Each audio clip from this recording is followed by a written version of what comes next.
بسم اللہ الرحمن الرحیم۔ السلام علیکم۔ پروگرام الکلام کے ساتھ آپ کا میزبان محمد شعیب رضا حاضر خدمت ہے۔ ناظرین کرام، اس پروگرام کے پہلے حصے میں ہم قرآن کریم کی کچھ آیات کو سمجھنے کی کوشش کرتے ہیں اور دوسرے حصے میں کچھ سوالات کو ایک نئے زاویے سے، نئے نقطہ نظر سے جاننے کی کوشش کرتے ہیں۔ ہمارے ساتھ شریک گفتگو ہوتے ہیں جناب محمد امانت رسول صاحب۔ امانت صاحب، بہت شکریہ آپ کے وقت کا۔ میری معاونت کے لیے موجود ہیں جناب شارق رسول صاحب۔ شارق، تھینک یو سو مچ، آپ تشریف لائے۔ امانت صاحب، ہم جو گزشتہ پروگرام تھا اس میں بات کر رہے تھے اصحاب کہف کے قصے کے بعد جو دوسرا قصہ ہے جس میں دو نوجوانوں کا قصہ اللہ رب العزت نے قرآن کریم کے اندر بیان کیا ہوا ہے، آپ اپنی گفتگو کا آغاز کیجیے گا۔ بسم اللہ الرحمن الرحیم۔ ناظرین کرام، کل ہم نے دو بھائیوں کا قصہ، ان دو بھائیوں میں سے ایک بھائی جس کے دو باغ ہیں وہ ہم نے بیان کیا تھا، اور وہ قصہ ہم نے تفاسیر سے لیا اور دیگر کتب سے، جس کو میں نے بڑی تفصیل کے ساتھ بیان کیا تھا۔ تو آج صرف ہم قرآن مجید نے جو بیان کیا ہے اجمال کے ساتھ، ہم آج اس مقام کو پڑھتے ہیں جہاں پر ان دو بھائیوں کے اس واقعے کو بیان کیا گیا ہے۔ بسم اللہ الرحمن الرحیم۔ وَاضْرِبْ لَهُمْ مَثَلَ الرَّجُلَيْنِ جَعَلْنَا لِأَحَدِهِمَا جَنَّتَيْنِ مِنْ أَعْنَابٍ وَحَفَفْنَاهُمَا بِنَخْلٍ وَجَعَلْنَا بَيْنَهُمَا زَرْعًا۔ اللہ پاک رسول اللہ صلی اللہ علیہ وسلم سے فرماتا ہے کہ آپ ان لوگوں کے سامنے مثال پیش کیجئے۔ کس کی مثال؟ کہ دو لوگ تھے، دو مرد تھے، اور ان میں سے ایک جو تھا وہ دو باغوں کا مالک تھا، اور وہ دو باغ انگور کے تھے اور درخت کھجور کے وہ ان باغوں کے آس پاس تھے، ان کا احاطہ اور محاصرہ کیا ہوا تھا، اور ان کے درمیان پھر زراعت تھی۔ یعنی اللہ سبحانہ و تعالیٰ نے اس باغ کا ایک نقشہ بیان کیا ہے کہ جس کے آس پاس تو کھجور کے درخت تھے، اور جو کھیتی تھی وہ ان دو باغوں کے درمیان تھی۔ کلتل جنتین، اور یہ جو دونوں باغ تھے یہ آتت اکلہا، بھرپور پھل لاتے تھے، ولم تظلم منہ شیئا، اور اس میں کوئی کمی نہیں ہوتی تھی، وفجرنا خلالہما نہرا، اور اللہ پاک فرماتا ہے کہ ان دو باغوں کے درمیان ہم نے نہر کو بھی جاری کر دیا تھا۔ وکان لہ ثمر، اور پھر اس شخص کو خوب ان دو باغوں کا پھل ملا۔ فقال لصاحبہ وہو یحاورہ انا اکثر منک مالا واعز نفرا، اور پھر اس نے اپنے صاحب سے، ساتھی سے گفتگو کرتے ہوئے کہا کہ میں تم سے مال میں زیادہ ہوں اور افرادی قوت میں بھی میں تم سے بڑھ کر ہوں۔ ودخل جنتہ وہو ظالم لنفسہ، اور وہ شخص اپنے باغ میں داخل ہوا تو اس حال میں کہ وہ اپنے ساتھ ظلم کرنے والا تھا۔ یعنی ظلم سے مراد یہ ہے کہ وہ اس خوشحالی میں اللہ سبحانہ و تعالیٰ کو بھول گیا، اور سارا انحصار اس کا مادے پر تھا، یعنی مال اور دولت پر تھا۔ قال ما اظن ان تبید ھذہ ابدا، اور وہ یہ کہنے لگا کہ میں یہ خیال ہی نہیں کرتا کہ یہ جو میرا باغ ہے یہ کبھی تباہ و برباد ہوگا، کبھی ختم ہوگا۔ وما اظن الساعۃ قائمۃ، اور میں یہ بھی خیال نہیں کرتا کہ قیامت آئے گی۔ وَلَئِن رُدِدتُّ إِلَىٰ رَبِّی، اور اگر مجھے میرے رب کی طرف لوٹایا بھی گیا، لَأَجِدَنَّ خَيْرًا مِّنْهَا مُنْقَلَبًا، تو میں ضرور بضرور اپنے رب کے پاس لوٹنے کی جگہ بھی اچھی پاؤں گا۔ اب اس کے بعد اللہ پاک فرماتا ہے کہ قال لہ صاحب وہو یحاورہ، تو اس کا جو ساتھی تھا اس نے اس سے بات کرتے ہوئے کہا اکفرت بالذی خلقک من تراب، کہ کیا تو اس کا انکار کرتا ہے جس نے تجھے مٹی سے پیدا کیا، ثم من نطفۃ، پھر نطفہ سے پیدا کیا، ثم سواک رجلا، اور پھر اس نے تجھے پورا آدمی بنا دیا۔ اس لیے کہ تسویہ اشارہ ہوتا ہے کمال کی طرف، پرفیکشن کی طرف۔ لکنہ هو اللہ ربی، لیکن وہ اللہ میرا رب ہے، ولا اشرک بربی احدا، اور میں اس کے ساتھ کسی کو شریک بھی نہیں ٹھہراتا۔ ولولا اذ دخلت جنتک قلت ما شاء اللہ، اور اس جو اچھا ساتھی تھا، بھائی تھا، اس نے کہا کہ کیوں نہ تو نے ما شاء اللہ کہا، لا قوت الا باللہ کیوں نہ تو نے کہا جب تو باغ میں داخل ہوا۔ یعنی ما شاء اللہ سے مراد جو اللہ نے چاہا، لا قوت الا باللہ سے مراد اللہ کے سوا کسی کے پاس قوت نہیں ہے، وہی اللہ قوت والا ہے۔ ان ترانی انا اقل منک مالا و ولدا، اگر تم دیکھتے ہو کہ میں مال اور اولاد میں تم سے کم ہوں تو فعسى ربی ان یؤتینی خیرا من جنتی کا، اور میں تو یہ امید کرتا ہوں اپنے رب سے کہ میرا رب مجھ کو تمہارے باغ سے بہتر باغ عطا کرے گا، وَيُرْسِلَ عَلَيْهَا حُسْبَانًا مِّنَ السَّمَاءِ، اور تمہاری جو یہ باغ ہیں ان پر اللہ تعالیٰ آسمان سے کوئی آفت بھیج دے گا، اور فَتُصْبِحَ صَعِيدًا زَلَقًا، اور پھر یہ جو باغ ہیں تمہارے یہ ویران میدان ہو جائیں گے، اور یُصْبِحَ مَاؤُهَا غَوْرًا، یا پھر یہ ہے کہ جو پانی ہے یہ اس کا اتر جائے گا، فَلَن تَسْتَطِيعَ لَهُ طَلَبًا، اور پھر تو اس پانی کو نکال بھی نہیں سکے گا۔ یعنی نافرمانی کے نتیجے میں، سرکشی کے نتیجے میں اس مطیع اور فرمانبردار ساتھی نے کہا کہ بھئی ایسا نہ ہو کہ بھئی تمہارے اس باغ پر خدا کی طرف سے کوئی آفت آ جائے، یا پھر یہ کہ زمین کا پانی اتر جائے اور پھر تم اس پانی کو نکال نہ سکو، اس لیے کہ باغوں کو پانی سے ہی سینچا جاتا ہے۔ اس کے بعد اللہ پاک فرماتا ہے کہ وَأُحِيطَ بِثَمَرِهِ، اور پھر اس کے پھل پر اللہ کی طرف سے پھر آفت آ گئی، فَأَصْبَحَ يُقَلِّبُ كَفَّيْهِ عَلَى مَا أَنفَقَ فِيهَا وَهِيَ خَاوِيَةٌ عَلَى عُرُوشِهَا، تو جو کچھ اس نے اس پر خرچ کیا تھا اس پر وہ ہاتھ پھر ملتا رہ گیا، اور وہ باغ اپنی چھتوں پر گرا ہوا پڑا تھا۔ اور پھر آگے فرمایا وَيَقُولُ يَا لَيْتَنِي لَمْ أُشْرِكْ بِرَبِّي أَحَدًا، اور پھر وہ کہنے لگا کہ کاش میں اپنے رب کے ساتھ کسی کو شریک نہ ٹھہراتا۔ وَلَمْ تَكُن لَهُ فِئَةٌ يَنْصُرُونَهُ مِن دُونِ اللَّهِ وَمَا كَانَ مُنتَصِرًا، اور اس کے پاس کوئی جتھا نہ تھا، یعنی پہلے تو اس نے کہا کہ میرے پاس نفر ہیں، یعنی افرادی قوت ہے میرے پاس، اور تمہارے پاس تو کچھ بھی نہیں ہے۔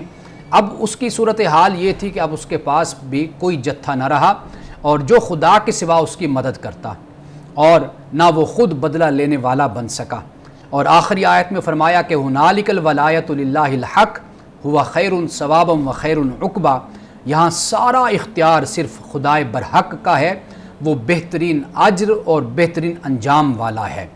تو ناظرین کرام یہاں پہ اس کا اختتام ہوتا ہے، تو ایک دو باتیں جو بڑی اہم ہیں جو ہمیں سمجھنی چاہیے، وہ یہ ہے کہ جو شخص سرکش تھا وہ مادہ پرستی کا شکار ہوا، یعنی اس نے اپنے لیے سب کچھ مال اور دولت کو ہی تصور کر لیا، خیال کر لیا، اور اس نے یہ خیال کیا کہ شاید یہ میرا مال، یہ میری دولت، یہ میرا باغ کبھی تباہ و برباد نہیں ہوگا۔ اور وہ ساتھ جو اپنے ساتھی کے ساتھ جو رویہ اختیار کرتا ہے وہ بھی تکبر اور غرور والا اس کا طریقہ ہے۔ یہاں پہ ایک حدیث میں آخر میں بیان کرنا چاہوں گا کہ رسول اللہ صلی اللہ علیہ وسلم نے گزرے زمانے میں ایک شخص کا ذکر کیا۔ آپ نے کہا کہ بھئی اس کے پاس بڑی دولت تھی، بڑا مال تھا، تو وہ اپنے ساتھی کو کہنے لگا کہ دیکھو میرے پاس سب کچھ ہے، تو اللہ کی طرف سے مجھ پر تو کوئی ایسا عذاب نہیں آیا، کوئی ایسی تکلیف نہیں آئی۔ تو رسول اللہ صلی اللہ علیہ وسلم نے فرمایا اس موقع پر کہ اللہ تعالیٰ نے کہا کہ بھئی اس شخص کو دیکھو کہ جو یہ سمجھ رہا ہے کہ اس پر کوئی بھی عذاب یا کوئی تکلیف نہیں آئی، حالانکہ اس پر عذاب آ چکا تھا اور آ چکا ہے۔ اور وہ عذاب کیا ہے؟ وہ یہ ہے کہ اللہ پاک نے فرمایا کہ میں نے اس کو توفیق ہی عطا نہیں کی کہ یہ اپنے مال کو میری راہ میں خرچ کرے اور میرے بندوں پر خرچ کرے، مخلوق پر خرچ کرے، میں نے اس کو اس کی توفیق نہیں دی۔ تو فرمایا کہ یہ توفیق نہ دینا بھی کسی نیکی کے کام کی، یہ بھی در حقیقت رب کی طرف سے انسان کے لیے ایک آزمائش ہوتی ہے، انسان کے لیے اللہ کی طرف سے ناراضگی کا اظہار ہوتا ہے۔ بہت شکریہ مانا صاحب۔ ناظرین کرام یہاں پہ ہم ایک بریک لیتے ہیں، ہمارے ساتھ رہیے گا۔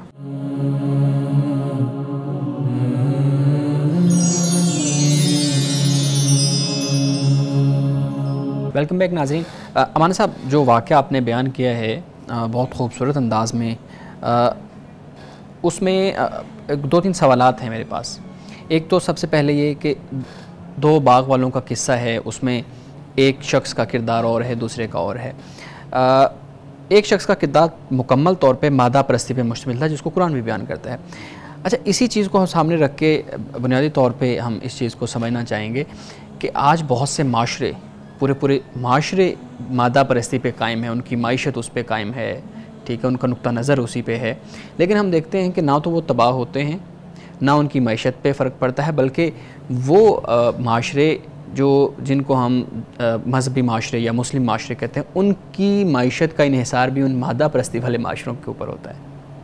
اچھا، پہلی بات تو یہ ہے کہ ایسا نہیں ہوتا کہ اگر کوئی خدا کے قانون سے بغاوت کرتا ہے یا فطرت کے قانون سے بغاوت کرتا ہے تو وہ کسی پریشانی کا اور کسی اذیت کا اور مسائل کا شکار نہیں ہوتا.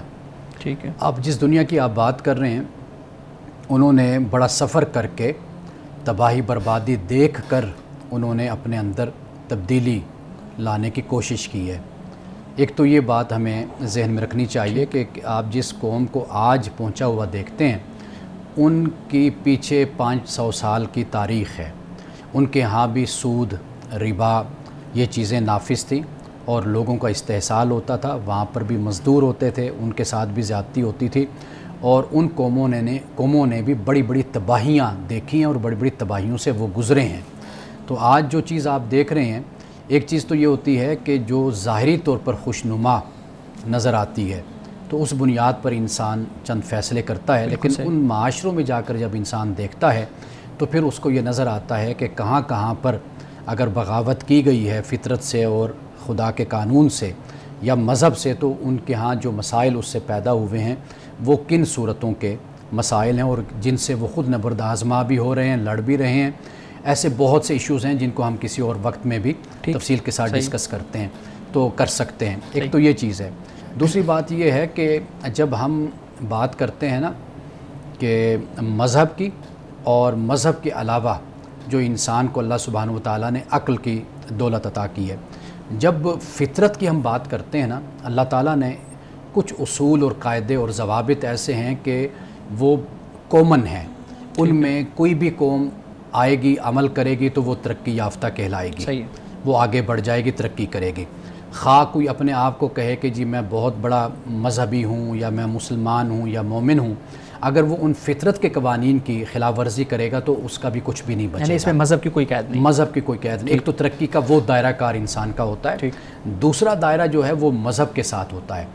اگر مذہب سے بھی بغاوت کی جائے تو اس کے بھی جو اثرات منفی ہوتے ہیں وہ سوسائٹیوں پر نظر آتے ہیں.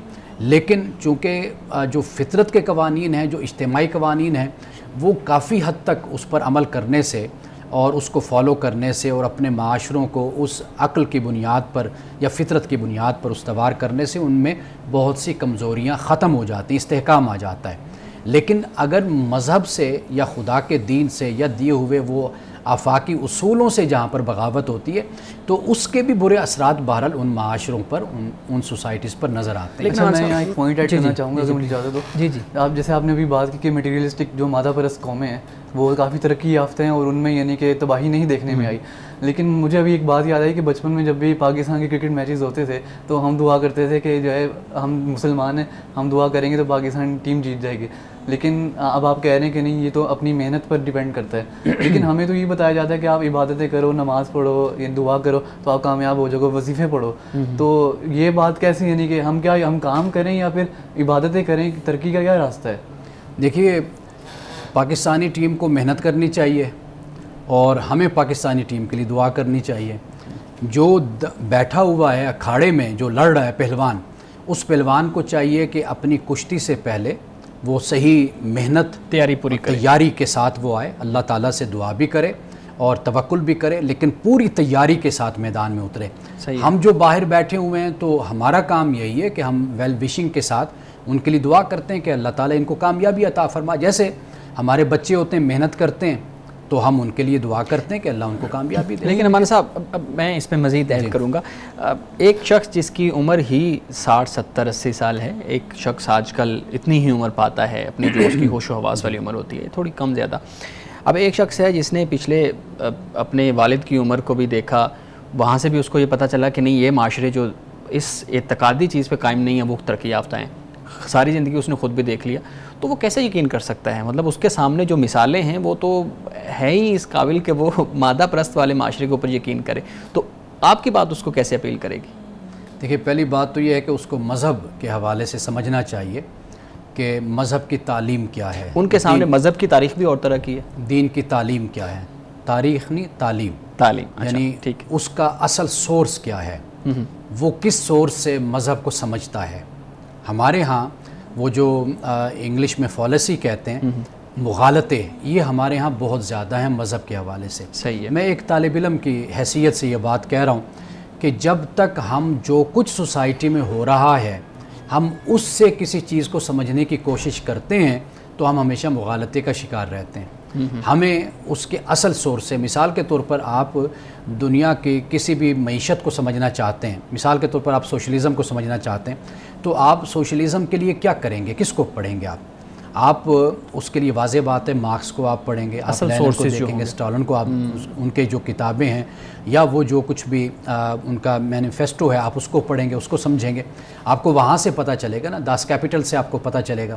آپ اس کے بجائے اگر آپ کوئی اور ذرائع استعمال کر کے اس کو دیکھنے کی کوشش کرتے ہیں تو میرا خیال ہے کہ آپ اس حقیقت تک، اس سچائی تک نہیں پہنچ سکتے. آپ انسانی تاریخ کو آپ مذہب سے جدا کر کے بھی دیکھیں، مذہب کو ایک طرف آپ فی الحال رکھ دیں، آپ انسانی تاریخ کو دوسرے زاویے سے بھی دیکھیں تو انسان کی تاریخ تو ویسے بھی آپ کو قتل و غارت کی، خون کی، جنگ کی آپ کو تاریخ نظر آتی ہے. تو اس میں تو مذہب کا وہ معاملہ نہیں. یورپ لڑتا رہا، آپ دیکھ لیجئے، جرمنی تباہ ہو گیا، برباد ہو گیا. تو یہ جو جنگ عظیم پہلی اور دوم جو ہوئی ہے تو اس میں کوئی مذہب کا کردار تو نہیں تھا نا. تو وہ تو اپنے سیاسی مسائل کی بنیاد پر انہوں نے جو قومیں آپس میں لڑیں اور جو مسائل پیدا ہوئے. تو میرا خیال ہے کہ آپ مذہب کو اس انداز سے دیکھیں کہ اللہ تعالیٰ نے جو کتاب اتاری، جو اللہ تعالیٰ نے پیغمبر ہمیں دیے، ان کی تعلیمات حقیقت میں کیا ہے. قوموں پر تو یہ وقت آیا، مذہبی حوالے سے بھی آیا کہ لوگوں نے مذہب کی کتاب کو چھوڑ دیا اور پھر اس کے بعد جو ان کے ہاں ایک مذہبی بیانیہ تشکیل پایا لوگوں نے اس کو فالو کیا اور اس کے پیچھے چلے. ایک تو پہلے مذہب کو ہمیں سمجھ لینا چاہیے کہ مذہب کیا، کیونکہ آئے روز جو مذہب پر تنقید ہوتی ہے، سوشل میڈیا پر ہے، ٹی وی پر ہے، مختلف محافل اور مجالس میں ہوتی ہیں، تو اصل تو یہ طے کر لیا جائے نا تو مذہب کیا ہے. ہم مذہب کی آڑ میں مذہب کا نام لیتے ہیں لیکن ہم بات کسی اور شخص کی کر رہے ہوتے ہیں. کبھی کسی مذہبی بندے کی کر رہے ہوتے ہیں، کسی عالم کی کر رہے ہوتے ہیں، کبھی کسی مفتی کی کر رہے ہوتے ہیں، کبھی کسی مولانا کی کر رہے ہوتے ہیں. وہ مذہب کی آڑ میں ہم یہ باتیں بیان کرتے ہیں، لیکن اصل مذہب کیا ہے، جو اصل ہے وہ اس پر ہم آئے نا، جو اس کی تعلیم کیا ہے. ٹھیک ہے. اچھا، اسی سے متعلق ایک اور سوال بھی ہے. مسلم معاشروں میں ان آیات کے اندر بھی بات کی گئی ماشاءاللہ اور پھر اسی طریقے سے انشاءاللہ، اور ان الفاظ کا وہ کہا گیا کہ یہ تم کیوں نہیں پڑھتے. ہم دیکھتے ہیں کہ مسلم معاشرے، مسلم لوگ جو ہیں وہ ان الفاظ کو ہر وقت ادا کرتے رہتے ہیں. ٹھیک ہے، ہر شخص کی زبان میں ہر بات کے بعد ماشاءاللہ اور انشاءاللہ ہوتا ہے، لیکن جو اس کا امپیکٹ ہے وہ ہمیں کم ادھر نظر آتا ہے، جبکہ دوسرے معاشروں میں جن کی ہم بات کر رہے ہیں وہاں پہ اس کا امپیکٹ بغیر ماشاءاللہ کہے یا انشاءاللہ کہے نظر آتا ہے. تو یہ بھی تو ایک مطلب نئے ذہن کو، میرے لیے، میں مسلم ہوں تو میرے لیے یہ مسئلہ نہیں ہے، لیکن ایک نیا جو ذہن ہے جو ان کو تنقیدی نگاہ سے دیکھتا ہے، اس کے سامنے ان چیزوں کو کیسے بیان کیا جائے. دیکھیں، جو تعلیم ہوتی ہے، تعلیم کبھی بھی انسان کو جبراً مجبور نہیں کرتی کہ بھئی آپ یہ کریں. یہ کوئی فورس کا نام نہیں ہے. ٹھیک ہے. مذہب اگر آپ کو کوئی تعلیم دیتا ہے وہ در حقیقت آپ کو باطن کی جو روحانیت ہے اور باطن کی جو صفائی اور تزکیہ ہے اس کی تعلیم آپ کو دیتا ہے. یہ جو الفاظ ہیں، آپ اعوذ باللہ پڑھتے ہیں، بسم اللہ پڑھتے ہیں، آپ انشاءاللہ کہتے ہیں، ماشاءاللہ کہتے ہیں، یہ در حقیقت آپ کے رب کے ساتھ ایک تعلق کو بیان کرتے ہیں یہ الفاظ، اور اس چیز کو بیان کرتے ہیں کہ آپ اللہ واحد کو مانتے ہیں، تسلیم کرتے ہیں، اور آپ ان الفاظ کو بول کر در حقیقت نفسیاتی طور پر اور عملی طور پر آپ اپنے رب سے ایک مدد چاہ رہے ہوتے ہیں. ان الفاظ کا تو یہ مقصد ہے. لیکن آنے والے وقتوں میں ایسا ہوتا ہے قوموں کے ساتھ کہ وہ بے روح الفاظ اور جملے رہ جاتے ہیں، پروورب، کہ انہی کو دہرایا بولا جاتا ہے، وہ ایک رسم، ایک رواج سا بن جاتا ہے، جو ہمارے ہاں بھی آج کل یہی رائج ہے. لیکن اگر ہم دین کی حقیقت کو، سچائی کو ہم سمجھیں تو میرا خیال ہے کہ پھر ہمیں معلوم ہوگا کہ ان الفاظ کی طاقت کتنی زیادہ ہے کہ یہ لفظ جب ہم بولتے ہیں تو گویا کہ ہم رب کو اپنے ساتھ موجود پاتے ہیں. اور خدا آگہی جو ہے یہ بنیادی تصور ہوتا ہے کہ جہاں پر آپ ایک ہیں تو دوسرا خدا ہوتا ہے، دو ہوتے ہیں تو تیسرا خدا ہوتا ہے. تو یہ جب مسلمان کو یہ چیز باور کرائی جاتی ہے اور اس کے ایمان اور یقین میں داخل ہوتی ہے تو میرا خیال ہے کہ پھر زندگیاں تبدیل ہوتی ہیں اور تب بدلا کرتی ہیں. بالکل ٹھیک ہے، بالکل ٹھیک ہے. ناظرین کرام، یہاں پہ ایک بریک لیتے ہیں، ہمارے ساتھ رہیے گا.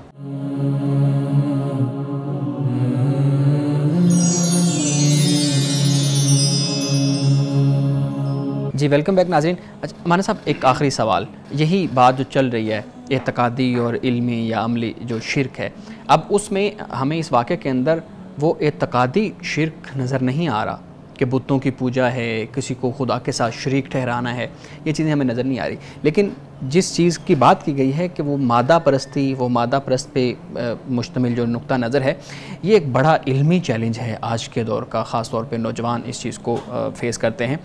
تو ایک ایسا شخص جس کا مکمل انحصار, یعنی خدا کی ذات کے اوپر تو ہے اس کا یقین, لیکن مادی طور پہ وسائل کے اندر اس کا مکمل انحصار مادہ پرست معاشرے پہ اور ان اصولوں پہ ہے جو آج کل رائج ہیں. پوچھنا میں یہ چاہ رہا ہوں, اس چیز کا شکار جو شخص ہے اس کو کیسے علمی اور عملی طور پہ ہم یہ سمجھا سکتے ہیں کہ یہ جو مادہ پرست معاشرہ ہے یہ کیسے خطرناک ہے اور کیسے اللہ رب العزت کے ساتھ اپنا تعلق جوڑا جا سکتا ہے؟ اچھا, پہلی بات تو یہ ہے کہ جو یہ آج میں نے یہ واقعہ, یہ قصہ دو لوگوں کا بیان کیا ہے, اس میں در حقیقت جس چیز کو اجاگر کیا گیا ہے, بیان کیا گیا ہے, ایک تو یہ ہے کہ وہ شخص کے جس کے پاس دولت ہے, جس کے پاس مال ہے, بنیادی طور پر یہ تصور ہمیں سمجھنا چاہیے اور آج کے نوجوان کو بھی یہ بات سمجھنی چاہیے کہ اللہ کے نزدیک مال, دولت یہ ناپسند یا قابل مذمت نہیں ہے. اچھا ٹھیک. مال اور دولت قرآن پاک میں پہلے دنیا رکھی گئی, پھر اس کے بعد آخرت کا ذکر ہوا ہے. یہ بھی قرآن پاک نے کہا کہ وَلَا تَنْسَ نَصِيبَكَ مِنَ الدُّنْيَا, دنیا سے اپنا حصہ لینا مت بھولو. انسان سے یہ کہا. اصل چیز یہ قابل مذمت نہیں ہے. قابل مذمت وہ مینٹیلٹی ہے, وہ سوچ ہے کہ جس بنیاد پر انسان یہ خیال کر لیتا ہے کہ یہ جو مال ہے, دولت ہے, یہ ہمیشہ میرے پاس رہے گی اور میں ہمیشہ کی زندگی گزاروں گا, اور وہ اس بنیاد پر وہ سرکشی اختیار کر لیتا ہے اور اپنی فنا کو اور اپنے فانی ہونے کو بھول جاتا ہے. جیسے قرآن پاک نے کئی مقام پہ اس بات کو بیان کیا کہ الذی جمع مالا وعددا, کہ جو مال کو جمع کرتا ہے پھر اس کو گنتا ہے. یحسب ان مالہ اخلدا, کہ وہ خیال یہ کرتا ہے کہ یہ مال اس کو ہمیشہ کی زندگی دے دے گا. مال اس کو ہمیشہ کی زندگی نہیں دے سکتا. اصل میں یہ جو مینٹیلٹی, یہ جو سوچ اور ذہنیت ہے نا, در حقیقت یہ معاشرے میں بگاڑ کا باعث بنتی ہے, فساد کا باعث بنتی ہے. یعنی ایک شخص ہے جس کے پاس ایک بھائی ہے, جس کے پاس مال ہے, دولت ہے, اب وہ کیا کرتا ہے, اپنے جو بھائی ہیں ان کا خیال بھی نہیں کرتا, ان کے الٹا تحقیر کرتا ہے, ان کے سامنے سرکشی کا مظاہرہ کرتا ہے اور اپنا جو کچھ ہے اس کو لے کر وہ چلتا رہتا ہے اور مزید ظلم اور زیادتی میں اضافہ کرتا چلا جاتا ہے. ایک تو یہ مینٹیلٹی. اب قرآن پاک نے ایک اور مقام پہ کہا نا کہ افرائیت من اتخذ الہ ہواہ, کیا تو نے دیکھا اس شخص کو جس نے اپنی خواہش کو اپنا رب بنا لیا, اپنا الہ, اپنا معبود بنا لیا. اصل قرآن مجید اس چیز کی مذمت کرتا ہے کہ انسان کے پاس جب مال اور دولت آئے تو وہ اپنے مال اور دولت کو اپنا سب کچھ نہ سمجھے, نہ اپنا کمال سمجھے, نہ اپنی صلاحیت کا, یہ سمجھے کہ اللہ کی طرف سے اس کو یہ ایک عنایت ہوئی ہے, نعمت ہوئی ہے, اور یہ مال اس لیے دیا گیا کہ تاکہ وہ انسانیت کی خدمت کر سکے, دوسروں کی خدمت کر سکے, اللہ تعالیٰ کا عاجز اور اللہ تعالیٰ کا فرما بردار بندہ بن سکے. یہ بنیادی بات ہے جو اس واقعے میں بیان کی گئی ہے. یعنی یہ نہیں سمجھنا چاہیے کہ بھئی کوئی مال اور دولت قابل مذمت ہے. دیکھیے اب قرآن پاک میں کہا نا کہ لا تلہکم اموالکم ولا اولادکم عن ذکر اللہ, کیا ایمان والو کہ یہ مال اور اولاد تمہیں خدا کی یاد سے غافل نہ کر دے, اور جو غافل ہوگا تو وہ خسارے والا ہوگا. تو مطلب کہنے کا, پھر اس سے آگے اگر آپ پڑھیے تو دیکھیے اللہ تعالیٰ نے یہ بتایا بھی, پھر موت اگر آتی ہے تو اس کا وقت مقرر ہے. یہ نہ ہو کہ پھر تو اس وقت کہے کہ مولا مجھے وقت دے دے, تھوڑے سے میں اپنا مال خرچ کر دوں, تیری راہ میں صدقہ کر دوں. تو گویا کہ یہ انسان کو باور کرایا گیا کہ یہ مال مستقل نہیں ہے, اگر آتا ہے تو یہ آزمائش ہے تیرے لیے, جس کے پاس نہیں ہے جیسے وہ بھائی ہے تو اس کے لیے بھی ایک آزمائش کی صورت بن جاتی ہے. تو یہ اصل تصور جو مادہ پرستی کا ہوتا ہے وہ یہی ہوتا ہے کہ آپ کلی انحصار مال پر کر لیتے اور آپ خدا کا انکار کر دیتے ہیں, اور آپ کسی طریقے سے بھی خدا کو اپنے مال میں شریک نہیں کرتے. تو یہاں سے اصل میں سوسائٹی میں فساد پیدا ہوتا ہے. بالکل صحیح. اور پھر اسی سے متعلق قرآن جو ہے نا وہ اس چیز کو واضح کرتا ہے نا, وَتِلْكَ الْأَيَّامُ نُدَاوِلُهَا بَيْنَ النَّاسِ, کہ ہم لوگوں کے درمیان دنوں کو بدلتے رہتے ہیں, کہ کبھی مال آ گیا, کبھی جو ہے نا وہ چلا گیا. تو یہ بڑی اہم بات آپ نے کی ہے. شارق, آپ کے پاس بھی کچھ سوالات ہیں تو میرے خیال میں اب ہمیں ان سوالات کی طرف آنا ہے. ہمارے صاحب کے سامنے رکھیے گا. بہت شکریہ مجھے موقع دینے کے لیے سوالات کا. تو ہمارے ہاں معاشرے میں کیا ہوتا ہے کہ جب بھی کسی شخص کا ظلم کیا جاتا ہے, زیادتی کی جاتی ہے, تو اس کو یہ کہا جاتا ہے کہ تم نے کوئی جواب نہیں دینا, تم خاموش ہو جاؤ, جو بھی تمہارا حساب ہے وہ قیامت کے دن ہو جائے گا. اس سے کیا ہوتا ہے کہ وہ جو شخص ہے وہ تو چپ خاموش ہو جاتا ہے, لیکن اس کے اندر یہ کھٹکا لگا رہتا ہے کہ یار جو مجھے انصاف ملنا تھا وہ مجھے نہیں ملا. تو کیا یہ جو رویہ ہے ہمارے یہاں لوگوں کا کہ وہ کہتے ہیں کہ ابھی کچھ نہیں تم نے کہنا, کیا یہ ناانصافی جو انصاف کی فراہمی ہے اس میں رکاوٹ نہیں ہے, اور کیا یہ رویہ درست؟ دیکھیے پہلی بات تو یہ ہوتی ہے کہ معاشرے میں جو چلن ہوتا ہے وہ درست ہونا چاہیے. اللہ کے رسول کے نزدیک یعنی جو بات سب سے اہم ہے وہ یہ ہے کہ کفر کی جو حکومت ہے, اسلام کے نزدیک کہہ لیجئے کہ کفر کی حکومت قائم رہتی ہے لیکن ظلم کی حکومت قائم نہیں رہتی. تو سب سے بڑی چیز جو ہے جسے قرآن پاک بیان کرتا ہے وہ عدل اور قسط ہے, انصاف ہے. کونوا قوامین بالقسط, مسلمانوں سے اسی بات کی تلقین کی گئی ہے کہ آپ انصاف پر آپ قائم ہو جائیں. پہلی بات تو یہ ہے. دوسری بات یہ ہے کہ اگر معاشروں میں انصاف قائم بھی ہو جائے پھر بھی جو مظلوم ہوتا ہے کبھی بھی وہ کئی دفعہ اپنے اس انصاف اور عدل سے مطمئن نہیں ہوتا. بالکل. اور کبھی کمی بیشی رہ جاتی ہے, سزا دینے میں بھی کمی بیشی رہ جاتی ہے, اور کبھی ایسا بھی ہو جاتا ہے کہ جو مظلوم ہوتا ہے اس کا اطمینان نہیں ہوتا یا اس کو اس طریقے سے حق نہیں ملتا جس طرح اس کو ملنا چاہیے. ہمارا ایمان یہ ہے, اسلام ہمیں اس بات کی تعلیم دیتا ہے کہ اللہ تعالیٰ نے ایک دن ایسا برپا کرنا ہے, ایک ایسا دن مقرر کیا ہے کہ جب اللہ کی بارگاہ میں سب حاضر ہوں گے اور اپنے اعمال کا جواب دیں گے. یعنی دنیا میں ممکن ہے کہ ظالم کسی طریقے سے بچ جائے, معاشرے کے آپ کہہ لیجئے کہ عدم مساوات کی وجہ سے بچ جائے, ممکن ہے اس کے پاس پیسہ ہے, دولت ہے, پاور ہے, اس کے پاس طاقت ہے, اس کے ذریعے سے بچ جائے, مظلوم کو اس کا حق نہ مل سکے. تو اللہ تعالیٰ نے ایک دن آخرت کا رکھا اور ہم پر لازم ہے کہ ہم اس دن کو مانیں. تو میں تو اکثر طور پر یہ بات کہا کرتا ہوں کہ اگر آپ آخرت کو مانتے ہیں تو پھر آپ اپنی زندگی کو بھی جسٹیفائی کر سکتے ہیں. اگر آپ آخرت کو نہیں مانتے تو پھر آپ کے اس زندگی کا بھی کوئی مقصد پھر سامنے نہیں رہتا. نہیں, لیکن ہم اس یقین کے ساتھ جس کی آپ بات کر رہے ہیں, آخرت کا یقین, بلا شبہ بطور مسلمان سب کا فرض ہے وہ آخرت کو مانے, لیکن اس سوچ کے ساتھ دنیا میں کیسے انصاف قائم کیا جا سکتا ہے؟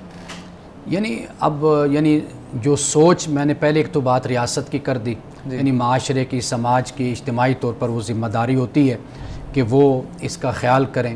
اگر ایک مسلم معاشرہ ہے, اسلامی معاشرہ ہے, تو وہاں پر اسلامی جو اصول قوانین ہوں گے اس کے مطابق لوگ زندگی گزاریں گے تو ناانصافی کا خاتمہ ہوگا, ظلم ختم ہوگا.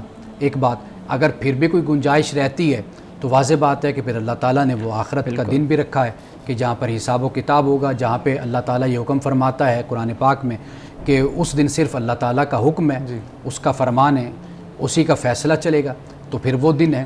تو لیکن یہ ہے کہ جو یہ معاملہ ہوتا ہے نا کہ ہم کسی کو کہتے ہیں, مظلوم کو کہتے ہیں کہ بھئی آپ خاموش ہو جائیں, تو میرا خیال ہے کہ لا يحب اللہ الجہر بالسوء من القول الا من ظلم. قرآن کہتا ہے کہ ویسے تو اللہ تعالیٰ کو یہ اونچا بولنا اللہ کو پسند نہیں ہے, لیکن اگر کوئی مظلوم اپنے حق کے لیے بولتا ہے تو اللہ تعالیٰ اس کو پسند فرماتا ہے. تو لہٰذا اس کی کوئی بھی ایسی پابندی نہیں ہے کہ اگر میرے اختیار میں ہے کہ میں کسی مظلوم کو اس کا حق دلوا سکتا ہوں تو پھر مجھ پر لازم ہے کہ میں اس کو حق دلواؤں, نہ یہ کہ میں اس مظلوم کو کہوں کہ آپ چپ کر کے بیٹھ جائیں اور اپنے حق کے لیے آواز نہ اٹھائیں. اس سے تو پھر وہ ظالم جو انسا ہے وہ زیادہ طاقت اور جرت پکڑتا ہے. تو یہ جو رویہ معاشرے کا ہوتا ہے, تو معاشرے کو چاہیے کہ جو ظلم ہے اس کا علاج کرے, اس کے خلاف ہو, اور جو مظلوم ہے اس کے حق میں آواز اٹھائے. تو یہ تو مجموعی طور پر پھر معاشرے کا مسئلہ اور اس کی تربیت کا ایشو ہو جاتا ہے. اچھا, ویسے بھی ہم نے دیکھا کہ ماضی میں کچھ کیسز ہوئے جس میں جو ہے جیسے ایک انسیڈنٹ ہوا موٹر وے کا, تو اس پر بھی جو ہمارے معاشرے کا جو کلیکٹیولی رویہ تھا وہ یہ تھا کہ جو وکٹم تھا اس کو بلیم کیا گیا کہ تم کیا کر رہے تھے رات کو اس ٹائم. تو جب بھی کسی کے ساتھ ایسا کیا جاتا ہے, کسی کو بلی کیا جاتا ہے, کسی کے ساتھ ہراسمنٹ ہوتی ہے, تو ہمارے معاشرے کا میں نے آبزرو کیا یہ رویہ کہ وہ ہمیشہ جو کلپریٹ ہوتا ہے اس کو سپورٹ کرتے ہیں. تو یہ رویہ جو ہے کیا اسلام میں جسٹیفائڈ ہے, اور ایسے لوگوں کے بارے میں کیا کہا گیا ہے خدا کی طرف سے؟ دیکھیے, اٹ سیلف جو مسئلہ ہے نا, ہمیں اس مسئلے پر فوکس کرنا چاہیے. اچھا, ہمارے ہاں ہوتا یہ ہے کہ ہم اپنی وابستگیوں کو دیکھنا شروع کر دیتے ہیں. یعنی کوئی اگر مذہبی حوالے سے ہے, اپنے فرقے اور مسلک کے حوالے سے وہ دیکھے گا. کسی کا تعلق اگر مذہب مخالف گروپ سے ہے تو وہ اپنے اس مذہب مخالف جذبات اور احساسات اور اپنی وابستگیوں کو دیکھے گا. تو میرا ذاتی خیال یہ ہے کہ جو مسئلہ پیدا ہونا ایشو, اٹ سیلف اس ایشو کو دیکھنا چاہیے.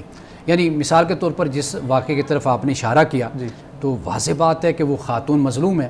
بجائے اس کے کہ اس پر یہ ڈیبیٹ شروع کر دی جائے کہ بھئی یہ کیوں نکلی، آپ جن معاشروں کا بھی حوالہ دے رہے تھے ان معاشروں میں عورتیں رات کو نکلتی ہیں، اپنی جاب پر بھی جاتی ہیں، گھر واپس بھی آتی ہیں، باہر نکلتی ہیں، تو کوئی بھی ان کی طرف نظر اٹھا کر نہیں دیکھتا. آپ ان معاشروں کو چھوڑ دیں، اپنے اسلامی معاشرے آپ عرب دنیا میں چلے جائیں، اب وہ اتنا یعنی ڈیولپ ہو چکے ہیں کہ وہاں پر بھی کوئی اس طرح کے واقعات رونما نہیں ہوتے. تو میرا خیال ہے کہ سب سے پہلے تو قانون جو ہے اس کی ذمہ داری ہوتی ہے کہ وہ اس حوالے سے حرکت میں آئے، اور اس کو پہلے سے اتنا مضبوط ہونا چاہیے کہ وہ گرفت میں لے لے اس شخص کو کہ جو اس کا ذمہ دار بنتا ہے. بالکل صحیح. اور دوسری بات یہ کہ ہمیں پھر اپنی وابستگیوں سے بلند ہو کر ہمیں پھر اس پر غور کرنا چاہیے کہ بھئی جس کے ساتھ یہ واقع ہوا، یا کسی کی بیٹی ہے، یا کسی کا بیٹا ہے، کسی کی بہن ہے، اس کے ساتھ ایسے کیوں ہوا. معاشرے میں اس طرح کے جو عناصر ہیں ان کو کچل دینا چاہیے، اور لوگوں کی زندگیوں کو، ان کے جان اور مال اور ان کی آبرو کی حفاظت کا پورا اہتمام کرنا یہ معاشرے کی بھی ذمہ داری ہوتی ہے اور ریاست کی بھی ذمہ داری ہوتی ہے. بالکل ٹھیک ہے، بالکل ٹھیک ہے. ناظرین کرام ہمارے ساتھ رہیے گا، ایک بریک کے بعد ملتے ہیں.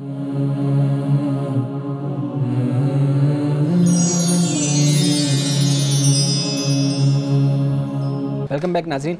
شارق آپ سوال کر رہے تھے ہمارے صاحب سے. اچھا، تو آپ ہی اب تک گفتگو سے مجھے یہ سمجھ میں آئی کہ اسلام نے جو ہے وہ دنیا میں انصاف فراہم کرنے کی بات کی ہے، صرف آخرت میں ہی نہیں. تو میرے یہاں پہ 2 پوائنٹس میرے ذہن میں آئے کہ کیا اسلام نے کوئی نظام بھی وضع کیا ہے دنیا میں انصاف قائم کرنے کے لیے، کوئی اسپیسیفکلی کوئی ایسی کوئی سسٹم تجویز کیا گیا ہو؟ اور دوسرا یہ کہ اگر دنیا میں انصاف فراہم کرنے کی بات کی گئی ہے تو پھر آخرت کی کیا ضرورت ہے، آخرت کی بات کیوں کی جاتی ہے پھر؟ دیکھیں، پہلی بات تو یہ کہ اسلام نے بالکل ایسا معاشرہ قائم کیا.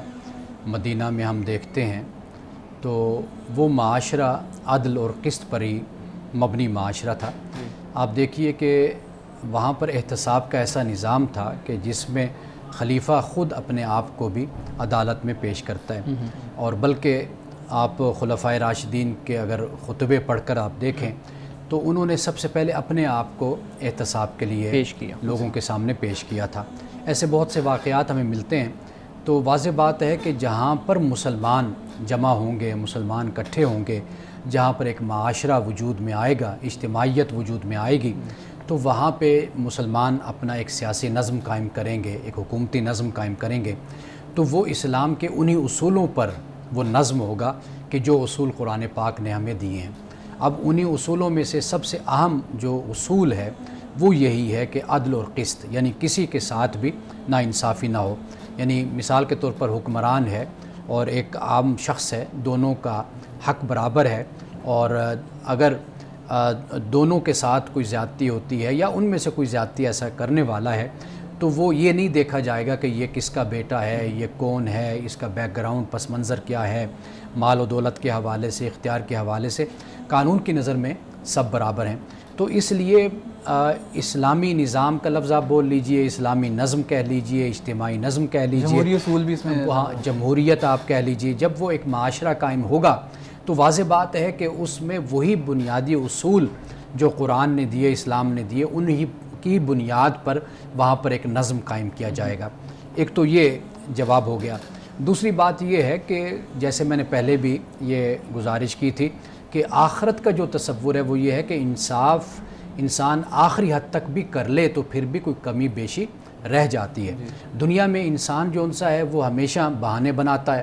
اگر ایک ظالم شخص ہے تو وہ بھی بہت سے راستے نکالے گا اپنے لیے نکلنے کے، اور اسی طرح جو مظلوم ہے اس کا اطمینان میں نے یہ ذاتی طور پہ دیکھا ہے کہ اکثر طور پر ایسے ہوتا ہے کہ جس کے ساتھ زیادتی ہوتی ہے، جو وکٹم ہوتا ہے، آپ آخری حد تک بھی اس کے ساتھ انصاف کا معاملہ کر لیں لیکن اس کا شکوہ، اس کی بے چینی، اس کا اضطراب اسی جگہ پر ہی قائم رہتا ہے.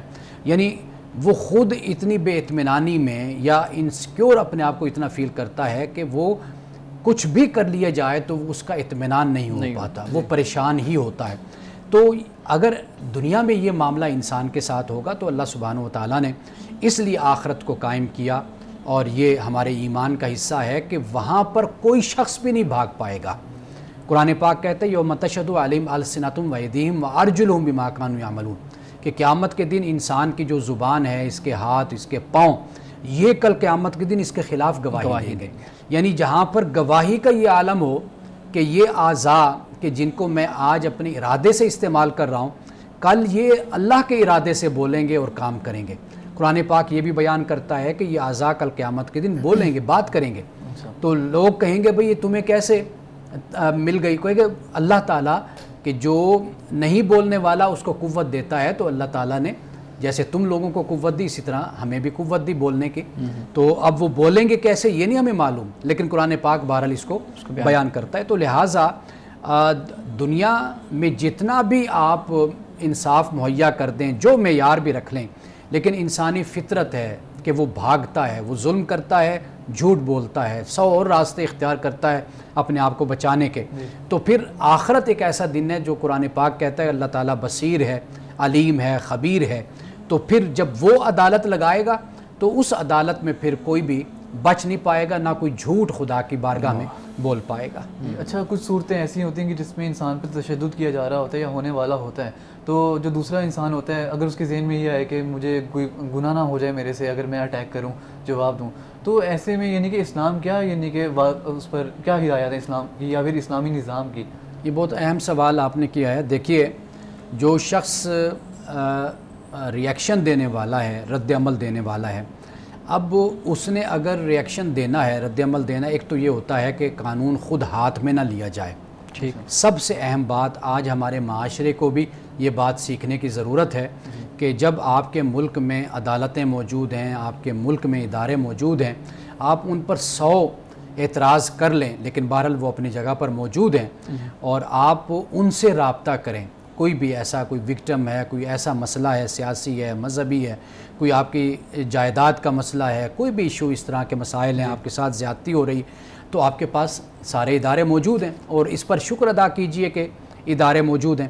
تو آپ وہاں پر کمپلین کریں، آپ ان سے جا کر انصاف کے لیے دروازہ کھٹکھٹائیں. یہ آپ کی پھر ذمہ داری بن جاتی. پہلی بات تو یہ ہوتی ہے کہ جو شخص وکٹم ہے، اس مقام پر ہے، تو ایک تو یہ کہ کبھی بھی قانون کو اپنے ہاتھ میں نہیں لینا چاہیے.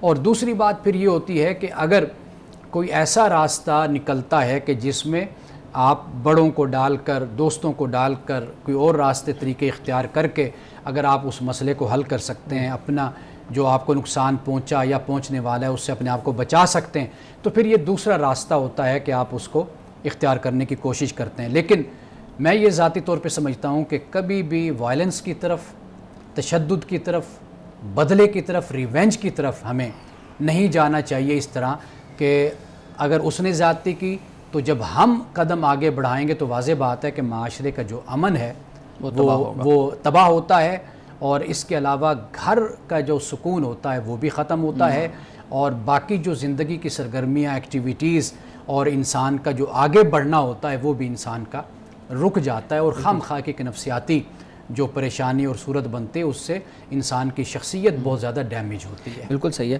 اچھا، اس میں میرے ذہن میں ایک سوال آ رہا تھا اسی سے متعلق جو آپ نے ابھی بات کی ہے کہ کوئی شخص، کسی کو یہ حق نہیں ہے کہ وہ قانون کو ہاتھ میں لے. تو آج کل تو لوگ اس کو اپنا استحقاق سمجھتے ہیں، وہ چاہے وہ حق پہ ہوں یا نہ ہوں.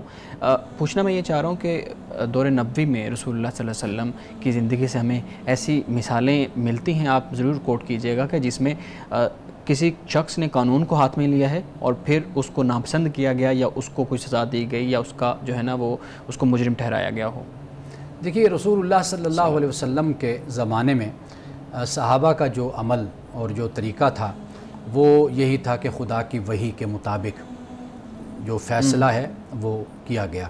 ٹھیک، ایک تو یہ بات ہے کہ آپ علیہ السلام نے فرمایا یہ اللہ کا کلام ہے، یہ قرآن ہے، تو اس کے مطابق فیصلہ ہوا. ٹھیک، اور صحابہ نے آمنا و صدقنا کہا، مان لیا. ایکسیپشنل صورتوں میں اگر کہیں پر جذباتی کیفیت پیدا ہوئی یا کوئی ایسا مسئلہ ہوا تو رسول اللہ نے وہاں پر ان کو اس طریقے سے تلقین فرمائی، تعلیم فرمائی کہ اس سے آنے والے وقت میں وہ مزید بہتر کردار کی صورت بن گئی، بہترین انسان بن کر وہ سامنے آئے. جیسے مثال کے طور پر رسول اللہ صلی اللہ علیہ وسلم کے ساتھ اگر کسی نے کوئی بدتمیزی کا رویہ اختیار کیا قرض کے حوالے سے، حالانکہ وہ قرض کی تاریخ کو نہیں بلکہ اس سے پہلے آ گیا، بالکل، اور پھر اس نے یہ رویہ اختیار کیا، سیدنا فاروق اعظم رضی اللہ تعالیٰ عنہ نے جو سختی اس موقع پر کی تو رسول اللہ نے ان کو یہی فرمایا کہ عمر آپ کی یہ ذمہ داری تھی کہ آپ مجھے یہ کہتے کہ یا رسول اللہ ان کا قرضہ آپ واپس کر دیں اور اس کو آپ حسن تقاضا کی تلقین کرتے ہیں جو مانگنے والا تھا۔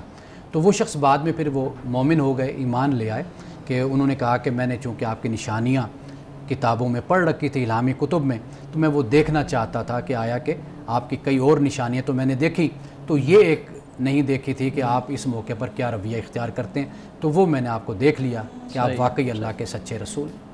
بالکل صحیح ہے۔ اچھا ابھی وقت ہو جاتا ہے ہماری حدیث کا، تو آج کی حدیث آپ بیان کیجیے گا۔ آج کی حدیث بڑی اہم ہے، اور بلکہ آپ یوں کہہ لیجئے کہ یہ آپ علیہ السلام کی سیرت کا ایک باب ہے کہ مدینے میں ایک خاتون تھی جن کے بارے میں بیان کیا جاتا ہے کہ وہ کالے رنگ کی تھی، اور وہ جسے ہم کہتے ہیں کہ سادہ خاتون تھی، جیسے ہماری زبان میں سائیں کہا جاتا ہے، تو اس طرح کی وہ خاتون تھی، اور وہ مسجد نبوی کی صفائی کیا کرتی تھی وہ خاتون، اور وہ اس خاتون کا انتقال ہو گیا تو چند لوگوں نے اس خاتون کی تدفین کر دی۔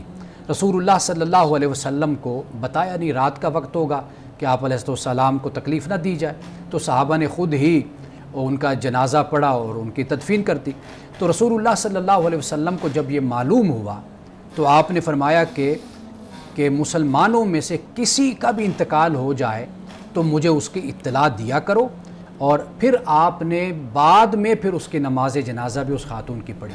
ناظرین کرام آپ یہ دیکھیے کہ وہ خاتون یعنی جو ہمیں معلوم ہوتا ہے کہ ایک سائیں، جسے ہم دیوانی کہہ سکتے ہیں، پاگل کہہ سکتے ہیں، اب نارمل کہہ سکتے ہیں، لیکن آپ دیکھیے کہ اس خاتون کے بارے میں بھی رسول اللہ صلی اللہ علیہ وسلم کی سنت، یہ طریقہ اور آپ کی سیرت ہمیں کیا بتاتی ہے کہ آپ نے اس خاتون کو اگنور نہیں کیا کہ ٹھیک ہے صحابہ نے پڑھا دیا، بلکہ آپ نے پھر بعد میں تدفین کے بعد بھی اس خاتون کا نماز جنازہ پڑھا، اور صحابہ کو تلقین فرمائی کہ اگر آئندہ کوئی مسلمان فوت ہو تو میری اجازت کے بغیر یا مجھے بتائے بغیر اس کا جنازہ نہ پڑھا جائے، میں خود اس کا جنازہ پڑھاؤں گا۔ یعنی جو لوگ ماتحت ہوتے ہیں، سبارڈینیٹ ہوتے ہیں، جو چھوٹی ملازمتوں پر لوگ ہوتے ہیں، ان کے بھی جذبات اور احساسات کا خیال بھی کرنا چاہیے، اور اگر وہ دنیا سے رخصت ہو جاتے ہیں تو ان کے ساتھ ان کے خاندان سے ہمدردی کا رویہ جو ہے وہ بھی اختیار ہمیں کرنا چاہیے۔ جی بہت شکریہ مانا صاحب آپ کے وقت کا، بہت شکریہ شارک آپ کے سوالات کا۔ ناظرین کرام اس دعا کے ساتھ اپنے پروگرام کا اختتام کرتے ہیں۔ اللہ رب العزت حسن کلام اور تاثیر کلام عطا فرمائے، ہماری زبان کی گروں کو کھول دے اور سننے والوں تک خیر کا پیغام پہنچے۔ اجازت دیجیے، خدا حافظ۔